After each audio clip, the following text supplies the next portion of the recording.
오늘은 잠언 6장 20절 말씀부터 29절까지 보도록 하겠습니다.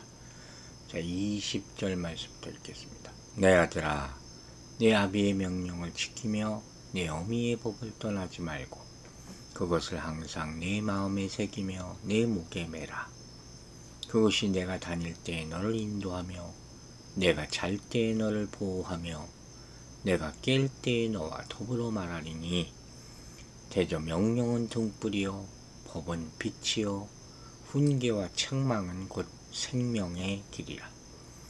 이것이 너를 지켜 악한 여인에게 이방 여인의 혀로 흐리는 말에 빠지지 않게 하리라. 내 마음에 그의 아름다움을 탐하지 말며 그 눈꺼풀에 흘리지 말라. 음료로 말미암아 사람이 한 조각 떡만 남게 됨이며 음란한 여인은 귀한 생명을 사냥함이니라. 사람이 불을 품에 품고서야 어찌 그의 옷이 타지 아니하겠으며 사람이 숯불을 밟고서야 어찌 그의 발이 데이지 아니하겠느냐. 남의 아내와 통관하는 자도 이와 같을 것이라. 그를 만지는 자마다 벌을 면하지 못하리라. 자, 우리가 신앙생활을 하는 중에 받게 되는 유혹이 참 많죠. 그 가운데 오늘은 뭘 얘기합니까? 음행이죠. 이것으로 말미암아 많은 종들이 넘어집니다. 그래서 음행이라는 것은 어떤 형태도 버려야 하고 무조건 피하라.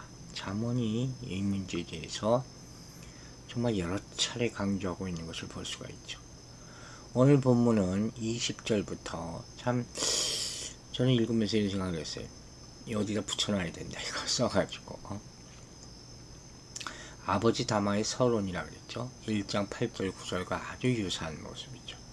즉 잠언에서 아버지가 아들에게 중요한 가르침을 전할 때 반복해서 이와 같은 표현이 나타나는 것이죠. 그리고 나서 21절이 뭐라고 했습니까? 내 마음에 새기며 내 목에 매라. 아버지의 명령과 어머니의 법, 생각과 행동을 만들어내는 마음에 깊이 새기고 그 다음에 생명의 상징인 목에 매어서 항상 기억하라. 그럼 잊지 않을 거 아니냐 하는 그런 말씀이에요. 참 귀하죠. 여러분, 십자가 목걸이를 하고 다닌다고 그 십자가에게 힘이 있는 건 아니죠. 정말 여러분의 목에 메고 다녀야 할 것, 그게 뭔지 한번 생각해 보시라 하는 거예요. 그리고 22절이 20절과 21절이 나온 명령의 동기가 되는 그런 말씀이라고 보는 거예요. 즉 아비의 명령과 어미의 법을 기억하고 지킬 때 얻는 세 가지 유익, 이걸 적어놓고 붙여놓으라는 거죠. 첫째는 인도함, 둘째는 보호, 셋째는 동행. 인도, 보호, 동행. 또 지혜가 일하는 세 가지 상황이 지혜의 역할을 설명하고 있죠. 세 가지 상황은 걸을 때, 잘 때, 깰 때. 이 세 가지가 인생 전체를 의미하는 것이죠. 즉 모든 상황, 모든 형편, 이걸 의미하는 거예요. 즉 지혜가 그것을 얻는 자들의 모든 상황과 형편 속에서 인도하고 보호하고 동행하고 있다. 참 귀한 말씀이죠. 그리고 이제 23절에 가서 아비의 명령과 어미의 법을 기억해야 되는 이유에 대해서 설명합니까? 뭐라고 그랬습니까? 명령은 등불이요 법은 빛이요 훈계의 책망은 생명의 길이라. 이것도 써서 붙여놓고 싶은 그런 말씀이에요. 명령은 등불이요 법은 빛이요 훈계의 책망은 생명의 길이다. 여기서는 인생을 어두운 길로 비유하고 있잖아요. 즉 어두운 인생길을 걸어가는 우리를 인도하고 보호하고 동행해서 생명의 길로 인도하는 것이 바로 지혜다 하는 거예요. 여러분, 하나님은 당신의 사랑하는 자녀들이 올바르고 형통한 길을 걸을 수 있도록 교훈과 책망을 주시는 거예요. 함께. 우리는 그 말씀을 늘 마음에 새기면서 순종하고 실천해야 할 것입니다. 그것이야말로 지혜 있는 삶이고 모든 유혹과 죄악으로부터 스스로를 지킬 수 있는 길이 되는 것이죠. 자, 이 말씀처럼 우리는 하나님의 말씀을 알고 기억하는 것에 그치는 것이 아니라 마음에 새기고 내면화하는 것이죠. 내 거로 만들어야 돼요. 그래서 실제 생활에서 자연스럽게 행동으로 흘러나올 수 있도록 하죠. 암송 성경 말씀 암송하는 이유도 그거예요. 언젠가 이게 툭 쳐서 나와야 돼요. 결정적인 순간에 그게 기억나야 돼요. 치매가 와도 말씀은 기억하게 되기를 주의 이름으로 축원합니다. 하나님은 순종이 제사보다 낫다고 하셨잖아요. 말씀을 따르고 순종할 때 우리의 삶은 평안해지고 하나님이 기뻐 받으시는 사한제물로 우리 삶을 드릴 수 있게 되는 거예요. 특히 부모는 부모의 역할 잊지 마세요.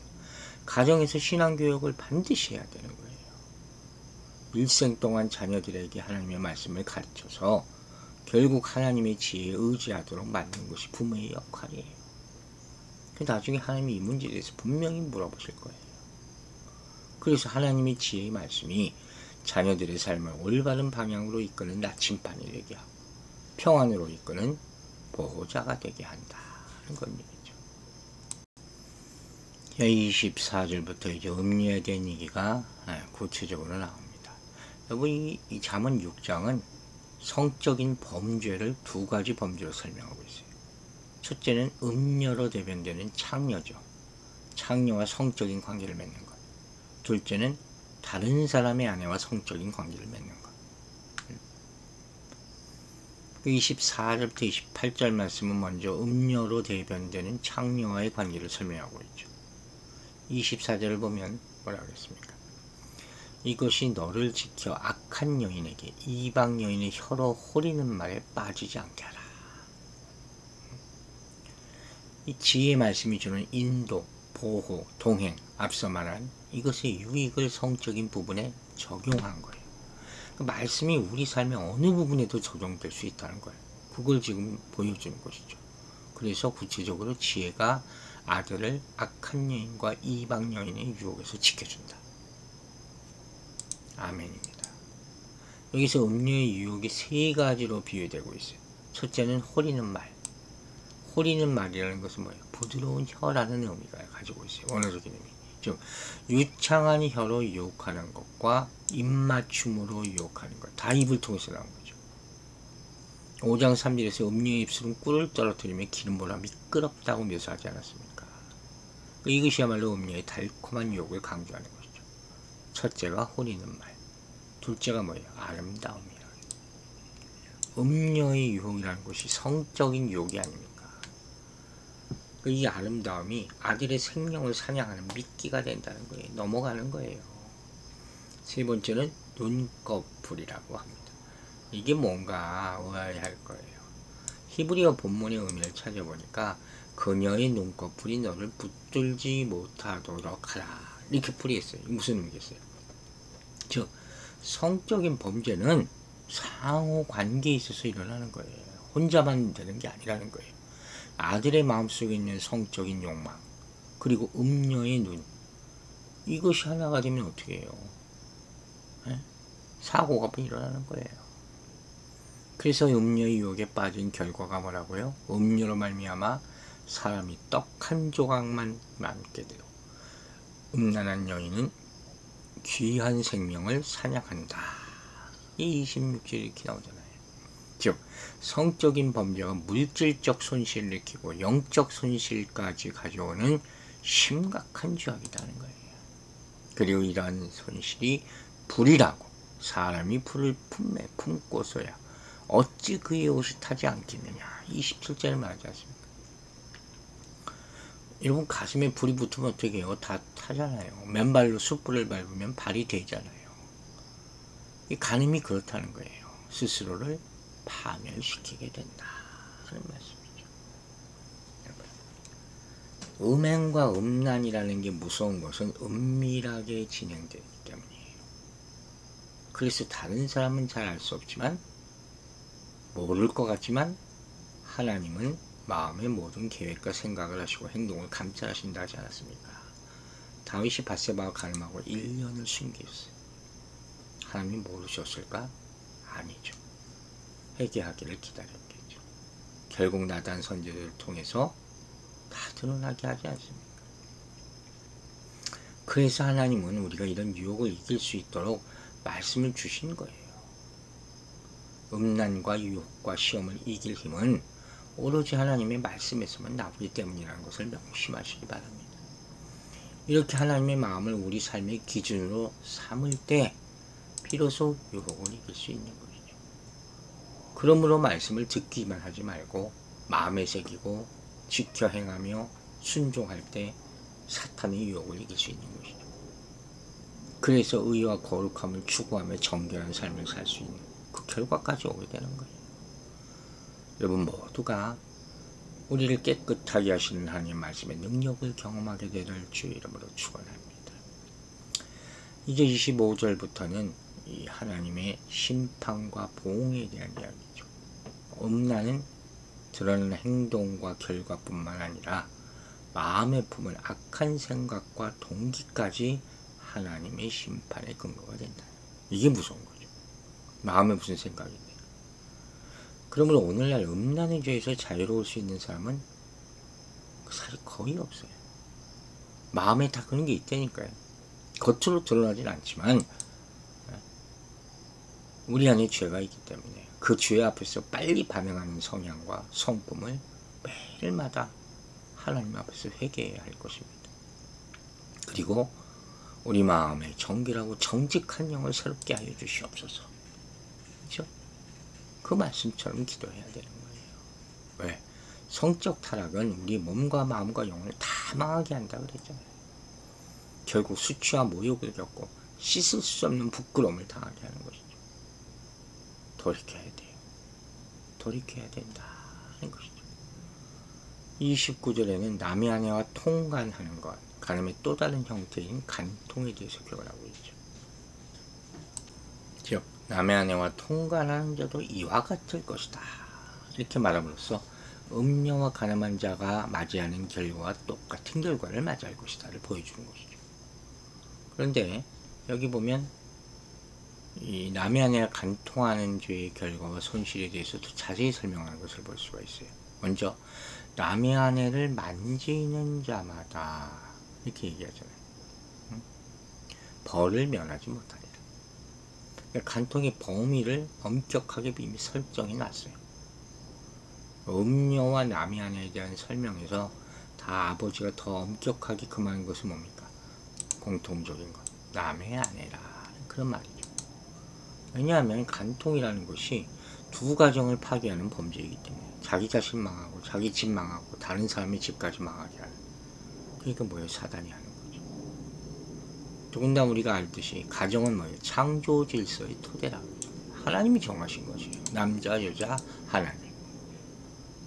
근데 사단이 개입해서 남자와 여자의 관계가 무너지는 것이죠. 그럼 사회 질서가 무너지는 거예요. 이걸 노리는 거예요. 세상에 지금 이렇게 성적으로 타락한 이유에 누가 있어요? 백그라운드에 마귀 사단이 있단 말이에요. 그러니까 성경이 이렇게 이와 같은 문제를 심각하게 다루는 것이고 그 결과에 대해서도 심각한 손실이 따르면 이렇게 강조하고 있는 거예요. 근데 이 말씀을 안 들어요. 간통죄의 결과가 첫째 뭐라고 그랬어요? 경제적인 손실이라고 그랬잖아요. 그리고 둘째, 셋째 손실이 계속 앞으로 나올 거예요. 내일 또 볼 거예요. 여러분, 그 누구도 성적 유혹에서 자유롭지 못하다고 했죠. 이건 잊지 마셔야 돼요. 그런데 어떤 사람은 자기가 무슨 뭐 대단하다고 나는 괜찮아. 나는 유혹에 빠지지 않아. 이 교만이에요. 정말 큰일 날 교만. 저를 비롯해서 누구도 걸려 넘어질 수 있어요. 그래서 늘 두렵고 떨리는 마음으로 경계하라는 것이죠. 또 한 가지. 죄의 결과를 절대로 과소평가하지 마세요. 아무도 모른다 생각하지 마세요. 그렇지 않아요. 죄를 짓더라도 괜찮다고 여기는 것, 이거야말로 진짜 어리석은 생각이죠. 여기서 돌아와야 돼요. 그래서 지혜로운 자는 죄 근처에도 가지 않는다고 말하지 않았습니까? 때때로 존경받는 지도자나 목회자가 성적인 죄를 짓는 그리고 물러나는 모습들 너무 안타깝죠. 여러분, 하나님은 부적절한 성관계뿐만 아니라 음란한 생각으로 접촉하는 것까지 음행으로 보신다 그랬어요. 성경이나 저가 왜 그토록 이러한 만남들이 있는 것을 경계하는지 아시겠습니까? 물론 처음 무도는 안 그러겠죠. 그러나 그 안에 사단이 작용해요. 역사한단 말이에요. 그러고 나서 나중에 누굴 탓할 겁니까? 그래서 우리는 작은 행동 하나에도 주의를 기울여야 한다는 것이죠. 실제적인 음행은 분명 마음의 음욕이나 옳지 못한 접촉으로부터 시작되기 때문이에요. 이게 얼마나 무서운 일을 가져오는지를 여러분들 경계하시기 바랍니다. 결론적으로 하나님의 말씀을 마음에 담고 날마다 묵상함으로 죄의 유혹에 빠지지 않게 되기를 주의 이름으로 축원합니다. 기도하겠습니다. 아버지 하나님 감사합니다. 오늘도 하나님의 인도함, 보호하심, 동행하심을 구합니다. 우리가 걸을 때, 잘 때, 깰 때 모든 상황과 형편, 우리 인생 전체에서 주의 말씀이 함께 하시기를 간절히 구합니다. 우리 형편이 좋든 나쁘든 하나님이 함께 하심을 믿고 다시 한번 기도합니다. 주의 명령이 등불이요 법은 빛이요 훈계와 책망은 생명의 길이라 했습니다. 어둠에서 빛으로 인도해 주신 주님의 말씀만 믿고 따르게 도와주시옵소서. 세상의 음란의 영이 지배하고 있고 이세벨의 영이 역사하고 있습니다. 음녀의 유혹이 얼마나 큰 것인지를 깨달아 우리는 말과 음녀의 아름다움과 눈꺼풀의 상호작용에 넘어가지 않도록 우리 마음을 지키게 하여 주시옵소서. 특별히 청년이고 노년이고 우리 인간에게는 음란과 유혹의 시험을 이길 힘이 없다 했습니다. 오로지 하나님이 말씀에만 있다 했사오니 그 말씀이 우리 삶의 기준이 되게 하여 주시고 주약 앞에서 돌이킬 수 있는 믿음을 허락하여 주시옵소서. 오늘 하루도 말씀을 앞세우고 살고 말씀에 보호받아 살게 하여 주시고 걸어 다닐 때나 잘 때나 깰 때나 주의 영이 우리 성도들 지켜보호하여 주시옵소서. 감사드리며 예수 그리스도 이름으로 기도했습니다. 아멘.